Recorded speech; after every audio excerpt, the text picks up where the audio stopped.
শ্রী শ্রী রামকৃষ্ণদেবের অমৃতবাণী। সরল বিশ্বাস ও অকপটতা থাকলে ভগবান লাভ হয়। একটি লোকের একটি সাধুর সঙ্গে দেখা হয়েছিল। লোকটি সাধুকে বিনীতভাবে উপদেশ জিজ্ঞাসা করলে সাধুটি বললেন, ভগবানকে প্রাণ মন দিয়ে ভালোবাসো। লোকটি বললে, ভগবানকে কখনো দেখিনি, তার বিষয় কিছুই জানি না, কি করে তাকে ভালোবাসবো? সাধুটি জিজ্ঞাসা করলেন, তুমি কাকে ভালোবাসো?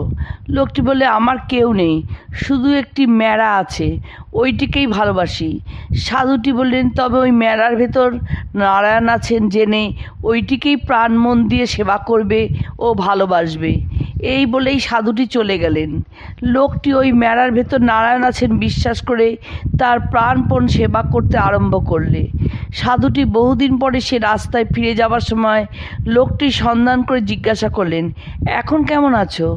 লোকটি প্রণাম করে বললে, গুরু, আপনার কৃপায় বেশ আছি। আপনি যেমন বলেছিলেন সেরূপ ভাবনা করে আমার খুব উপকার হয়েছে। মেলার ভেতর মধ্যে মধ্যে এক অপরূপ মূর্তি দেখতে পাই, তার 4 হাত। তাকে দর্শন করে আমি বেশ পরমানন্দেই আছি।